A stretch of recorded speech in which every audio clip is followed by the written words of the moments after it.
And welcome back for the third presentation of the Continuing Master Student Class 2021. And I have the really distinguished pleasure to present our Italian student, Francesca Remigi. She presents a project called The Human Web.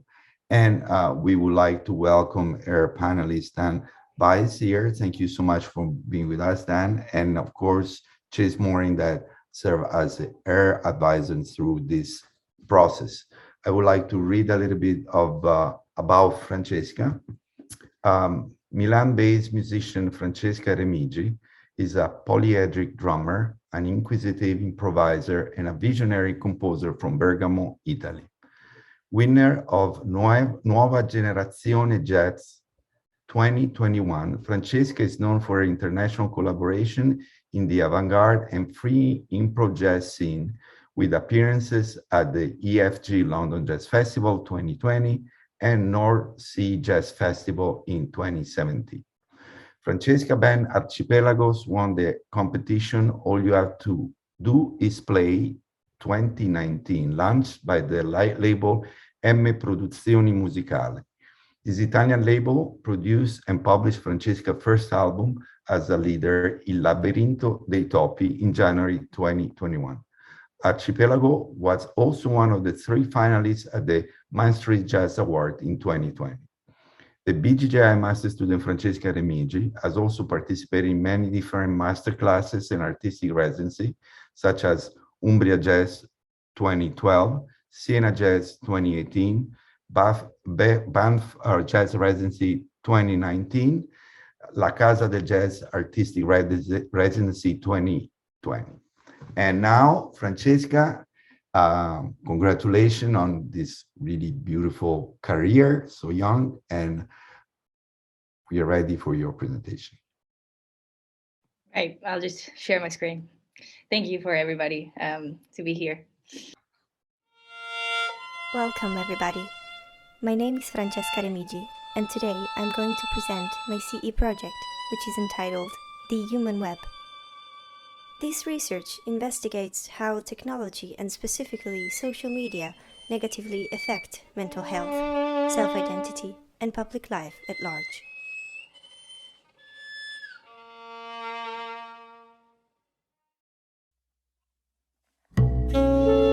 Ero in una clessidra, imprigionata dal tempo. Ogni secondo era un grosso granello di sabbia che cadeva, pesante, bloccandomi sempre più, soffocandomi. Ho rotto la clessidra, ho lasciato la sabbia alle spalle e ho ricominciato a respirare. Ero un burattino di legno legato a dei fili, se mi ribellavo s'attorcigliavano ma avvinghiavano sempre di più. Ho tagliato i fili ed ora sono libera di correre nel vento. Ero smarrita in un labirinto di specchi, confusa da 1000 immagini di me. Ho spaccato i vetri e ritrovato me stessa. Ho ricominciato a sognare, a sorridere alla vita. Quando sembrava finita ho iniziato a volare. Pain, deprivation, obsession, control, fear. These are few of the feelings I had after 2 years of dealing with bulimia nervosa and anorexia. All I can remember of those dark times are the endless days of starvation, the persistent purgings, the hopeless and powerless look on my mom's face when she realized I've skipped lunch again.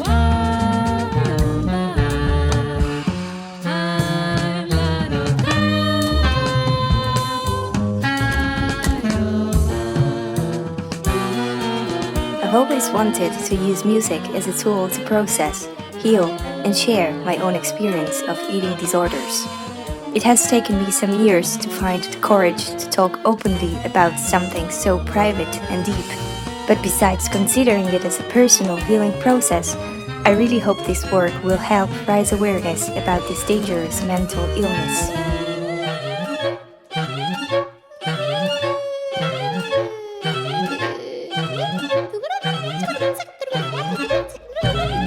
This first song is entitled Metamorphosis. The word metamorphosis refers to a significant change in structure, form, or substance, and it describes individuals' physical and/or emotional alteration.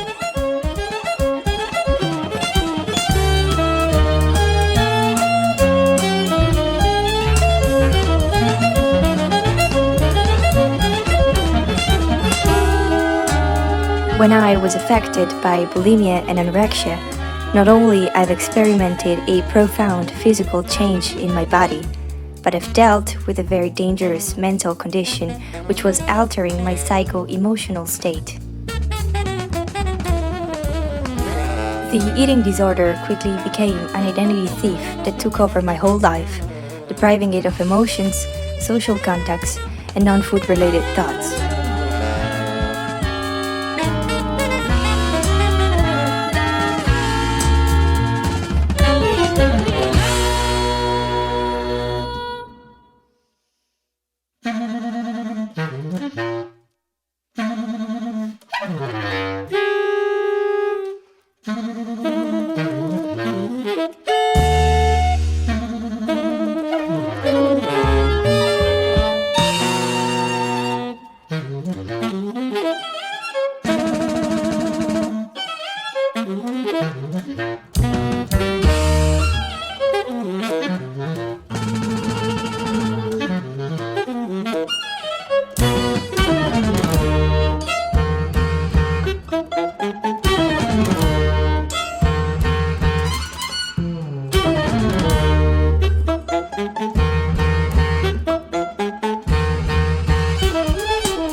Current society's pop culture promotes unrealistic beauty standards, such as the thin, the sexy, and the young stereotypes.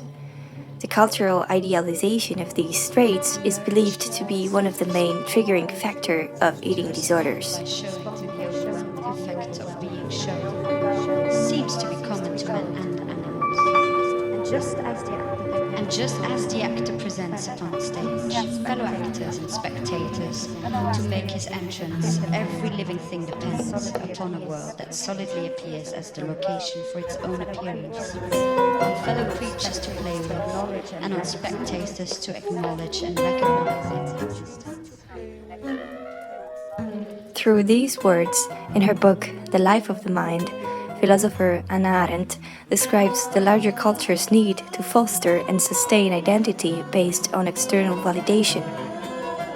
Social media represents the perfect platform where users can showcase their personality, even if that sometimes implies conformity to external, idealized, and even toxic stereotypes.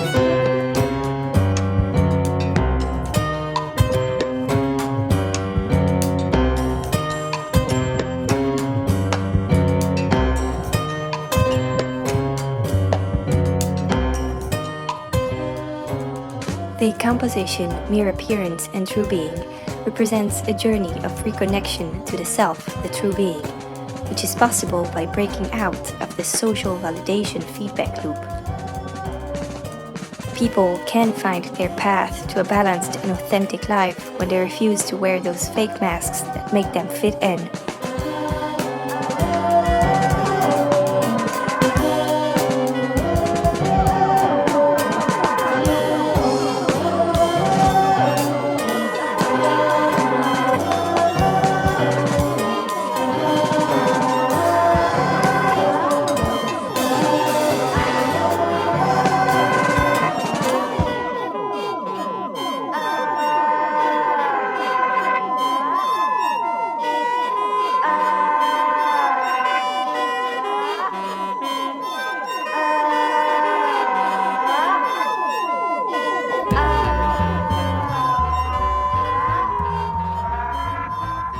So, there are people who decide to meet society's expectations and conform, and others who decide to find their own definition.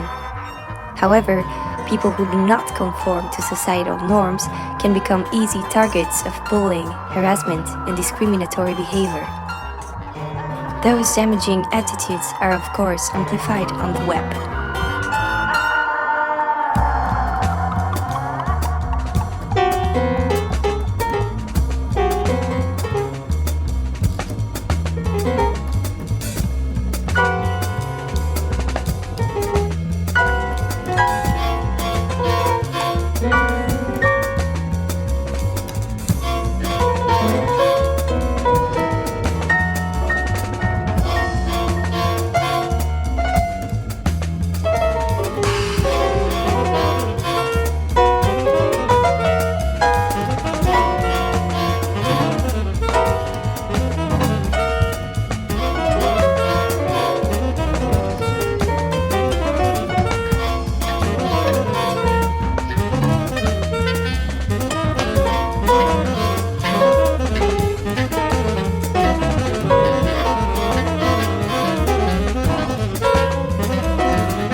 This next composition, entitled Lost Generation, tells the story of a 17-year-old boy who tried to commit suicide during the pandemic as a desperate attempt to escape from living in a virtual and locked-up reality devoid of human contacts.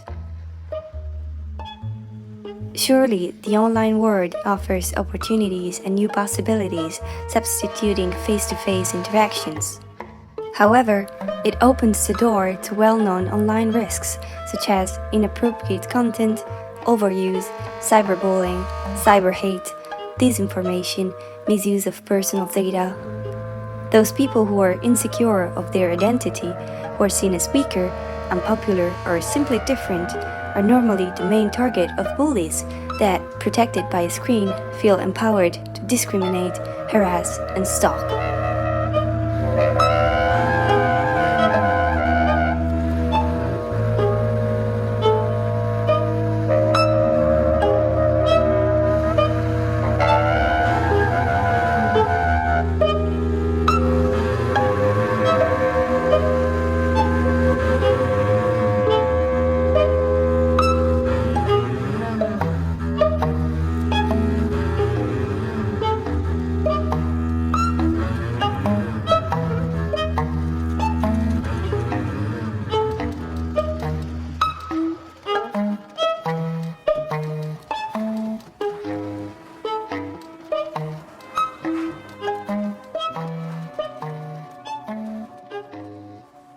How can we control the possibly dangerous contents we are exposed to on the web?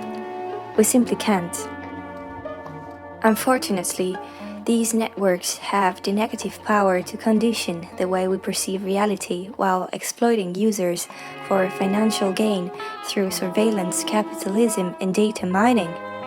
We live in an era in which our choices are often dictated by social media algorithms, which are in total control of our private information and of the selected content we see online.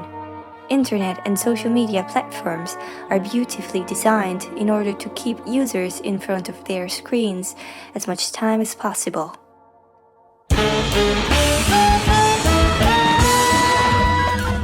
In fact, the longer you keep on scrolling, the more Google, Facebook, or Instagram get money from those companies that exploit the web for adverts and publicity. Therefore, thanks to a detailed analysis of their users' profiles, those apps' algorithm understands and reproposes contents that a particular user is certainly going to dig, in order to keep them glued to a screen, hopefully for the whole day.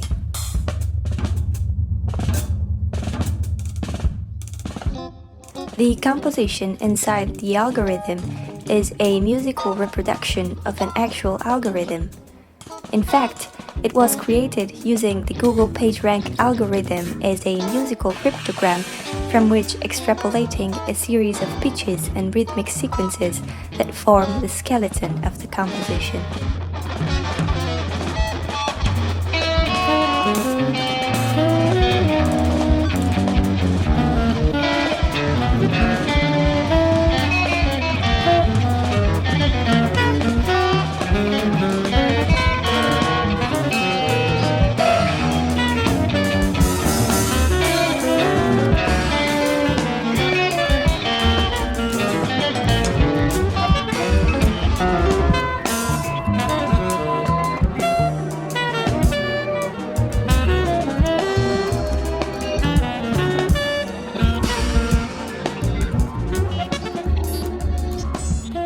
As the algorithm facilitates the selection of preferable contents that avoid disagreeable and contrary information, influential people can easily exploit social media in order to reach their followers in a fast and direct way. Without the two-sided information flow normally promoted by traditional medias such as TV and newspapers, influencers and political actors are able to influence their followers' opinion without presenting different perspectives and opinions about a specific matter. Internet and social media are probably one of the main causes of political polarization in our world, and they've been improperly employed with the aim of affecting political campaigns and elections.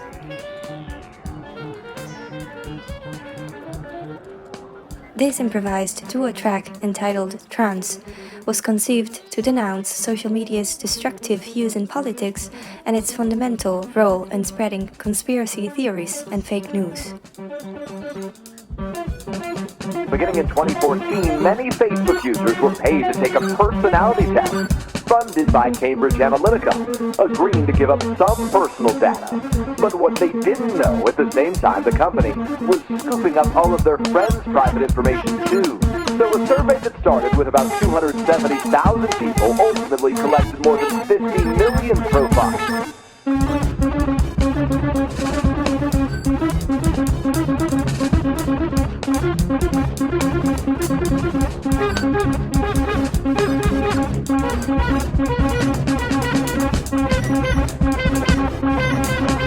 Data analysis firm Cambridge Analytica allegedly harvested tens of millions of Facebook users' personal information without their permission.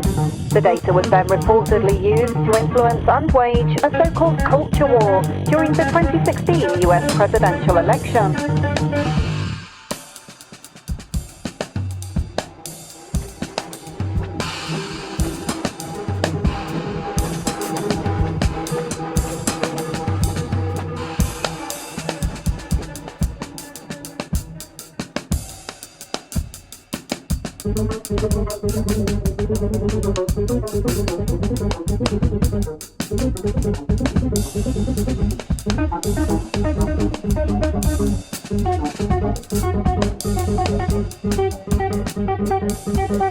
The data firm hired by Donald Trump's presidential election campaign used secretly obtained information from tens of millions of unsuspecting Facebook users to directly target potential American voters. The entire operation centered around deception, false grassroots support, and a strategy that seems to border on electronic brainwashing.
So far, we've surely pointed out the damaging effects of social media on mental health, its capability of nurturing addiction, its destructive use in politics, and its fundamental role in spreading conspiracy theories and fake news.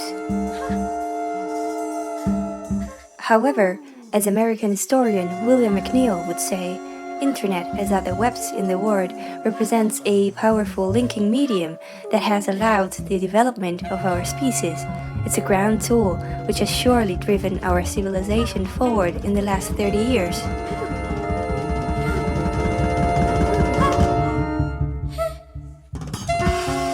It's probably the greatest and most innovative technology of our century, a virtual platform able to connect people from all over the world and to facilitate the sharing of information, ideas, interests, and other forms of expression.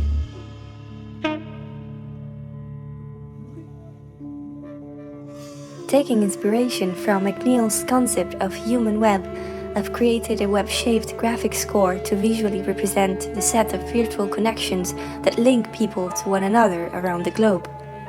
The last piece, the human web, portrays the good side of the virtual platform that can be positively employed as an incredible tool able to bring people together and to spread some fundamental values of sharing, mutual support, and community.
Wow, Francesca, this is unreal. So beautiful. And I would like to immediately start the second part of the presentation with the comments and questions for this incredible project. Chase, as our advisor, why don't you start with any comment or question for Francesca? Wow, Francesca. I mean, I think everyone's feeling it right now. I certainly am. You know, and to see where it's evolved from, you know, from the beginning conceptions of the ideas and the music that you've been working through, and just to see now this incredible multimedia project, piece of artwork that you've created, bringing dance and music and you know, presentation, text, story, narrative, personal, connecting the personal with the global. You know, you had such an arc to it, and you take us through a journey, and wow, you did it in such a compelling way. Congratulations. I mean, unbelievable what you've achieved in just Thanks, you know, Chase. just this year. So yeah, maybe I would just love to ask, you know, maybe you could expand, since, you know, we just encountered something very special. Maybe you could expand a little bit about your work with the dancers, and basically sort of the inner workings of what the kind of work that went behind this project. Yeah, sure. Yeah, I guess like I had the idea of involving dancers just I guess in September or something. I was like, at the beginning, I was thinking of going for like a normal PowerPoint presentation for this project. But then I discovered I was going on tour in the Netherlands. And I know like there's like a friend of mine who lives in Amsterdam, Clotilde, was here. And ciao, Clotilde. and so I asked her to gather like some friends of hers and just like do a free improvisation piece, basically on this medley of pieces of mine that I've put together. And yeah, I would have loved to have a choreographer to really deliver all the emotions of the different pieces even better. But yeah, we had like really no time to to take care of everything. But I still think that what they did is like really awesome, and it really I think the message really goes through super well with what they did. And yeah, so I really thank you guys for for dancing over my music. It's been, wow, it's just been such a pleasure working with you. You know, it's been amazing to for me too. All the sounds and the development. I'm just in awe of what you've been doing, and the music you're creating. And this, I was just thinking as I was experiencing your presentation today, that there's two things, very special qualities. One, that there's an entrepreneurial spirit that you have, that I've seen in the process of this, but I really see that you have like this vision of leadership, bringing people, different things together, that I think you have so much potential in the future. And getting into like scoring for film, your music is so visceral and has such an atmosphere and attitude behind it. I could imagine you working with filmmakers, making a documentary out of this, a full feature documentary. I could see you going some really special collaborations in the future. So, Wow. just think about continuing, getting deeper into that. Because I'm fully in. I can't wait to see where that leads. And congratulations. Thank you. Thank you, Chase, very much for your comments. And we have the pleasure to have Dan Weiss. So Dan, if you want to go next. Sure. Yeah, that was very moving, Francesca. Really great. Congratulations on that. It's very special. Thanks, Dan. Really great. I mean, I guess for me, I have a few questions, and if personal questions are cool, let me know. Yeah. Go for it. Okay. So you were dealing with this how much earlier prior to this presentation? Yeah, I guess I was like 16, 17 years old. Yeah. Okay, so a while ago? I don't know. A while ago. Yeah, I'm 25 now. So yeah, okay. I guess like okay. almost 10 years ago.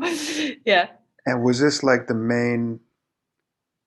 was this really the time that you addressed it, or did you address it previously? No, I addressed it before. Yeah. I did like, I guess like 5 years of therapy or something. Okay. And I got treatments in a facility where they treat specifically eating disorders, with whom I'm actually in contact right now, because like we were thinking of doing some kind of outreaches or organizing some concerts there and then present this project in that facility.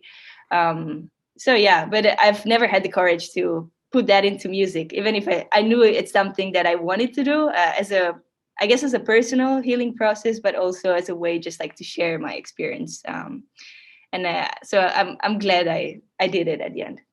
Yeah. Did you feel like by doing this, by putting music into it and by putting it more out there, that it made even what you went through easier? Like it put it not behind you, but it, sometimes when you put things out in the open, you talk about it, you address it, it can help you. Did you find that with exactly. this? Yeah, 100%. I mean, I guess like, yeah, it was like a long process, of course, but now I feel like, I don't know, I feel, I'm comfortable to talk about these things, and I wish I would have felt like, that comfortable also when when I was experiencing the mental illness itself.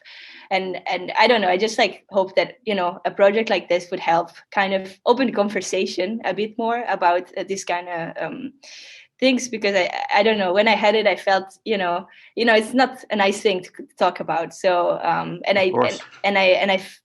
felt like sometimes I didn't have the space, to just open up. So yeah, I think at Global, I've really I found the right environment to kind of express myself, and without having fear of being judged, mostly. Yeah, that's great, and this takes a lot of bravery. Yeah, I know. So that's great, and so to me, that's the most important thing, that your health is good. I mean, the other stuff was amazing. The music was great. Is that stuff recorded?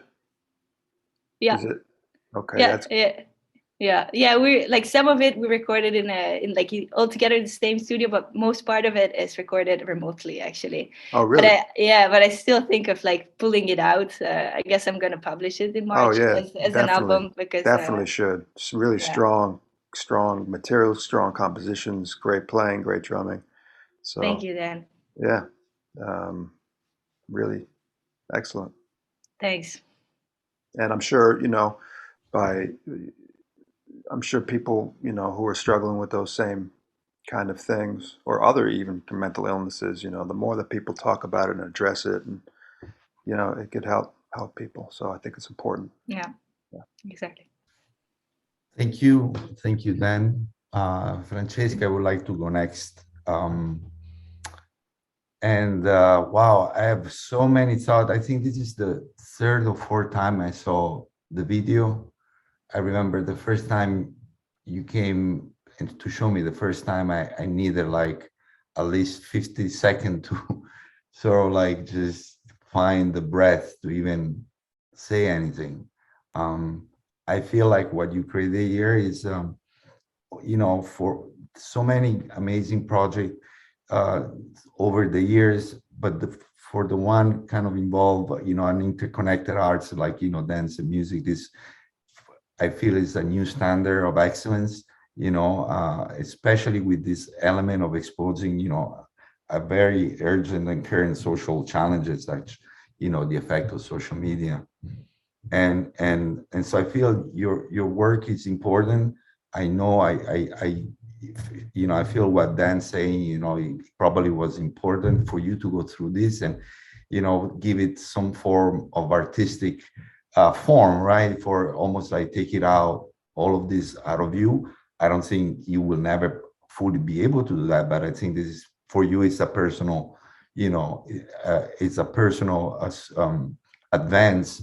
And I do have to applaud your courage, because I know this took a lot of thinking. I know this was not an easy decision. I can't even imagine, what you have to go through to, first open up to the idea of doing something like that, then to transform into this beautiful art and music, and then to talk about it, the way you're doing now. Yeah. So I feel this is there's so much here that you're showing about you, and there's so much you're showing about this community that is, in a way embraced you in a way. And I do feel that the person, that Francesca that entered like a year and a half ago, and the Francesca that is, in front of us today, is a really different person, in a way that you have opened up so much. And it gives me so much pleasure to see this, because, as a fellow Italian older musician, I know, I mean it. I know you're part of a young group of generation in Italy. You're getting so much deserved attention in our nation, and people really start noticing what you're doing there. And that's so wonderful that had happened there. But I think you really deserve to be known on an international scale. So I'm proud that you represent the Global Jazz Institute in this moment. And in a way, there's so much that I see, all this community having, in a way, helped you finding this part of you. And I think that, I see you're very visionary in what you presented here. I agree with Chase, that if the dancers are here, you are all fantastic. That was really beautiful. And I feel your courage and your urgency. And I'm sure that you have now thinking, you're in a stage where you're thinking what I'm going to do next with all of this. And I'm wondering, specifically, what are your projects, the social application of what you're gonna see yourself doing next? Michael, you made me cry.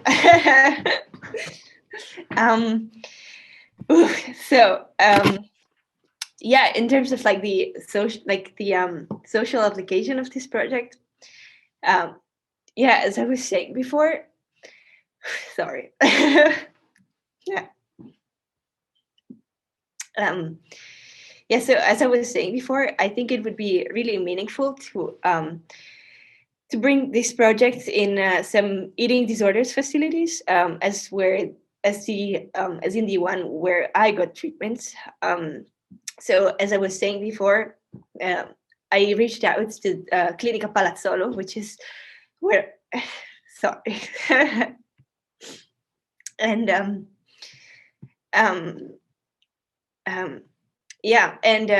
so like we're trying to organize a concert for next May there, and I really dig the idea of like doing outreaches with this project, combining music, the visual part of the dancers, and maybe like do a little bit of a presentation where I share my own experience of eating disorders.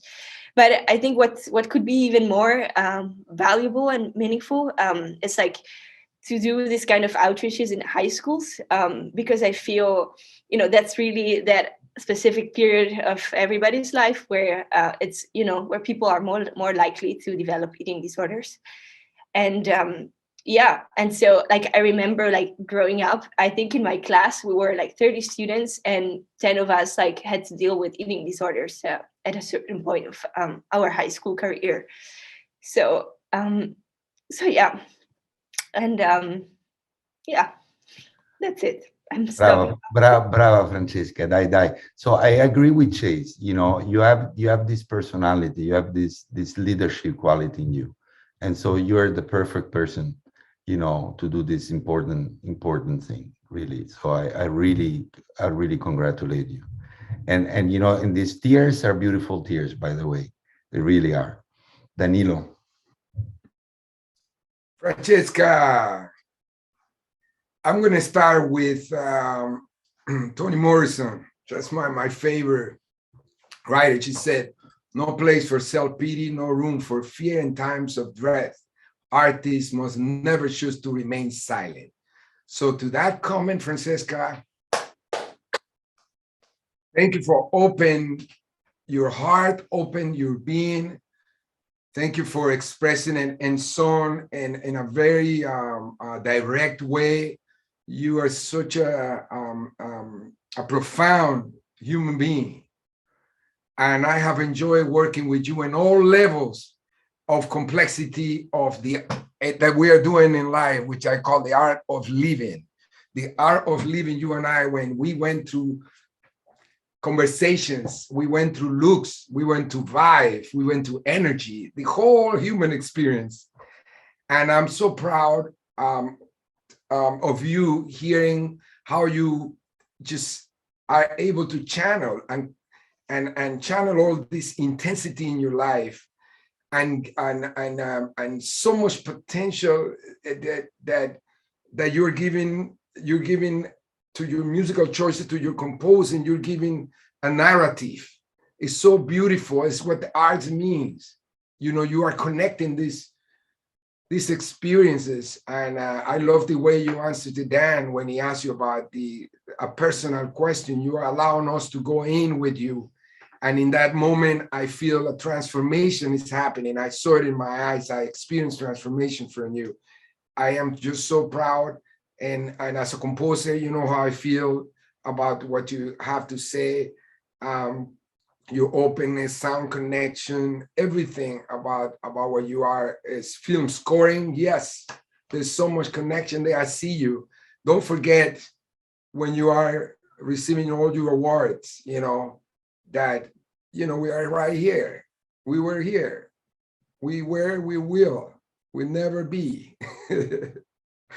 And the only thing I want to put there, you know, I'm always thinking about something, we can talk about it.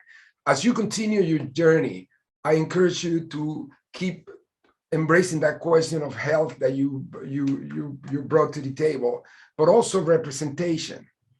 As somebody who is trying to comprehend the coexistence between, you know, your health being, also the concept of privilege and precarity in the world. So that's my only comment, and I would like to end with, like, what an honor and privilege to have you and pleasure to have been working with you. Thank you, Danilo.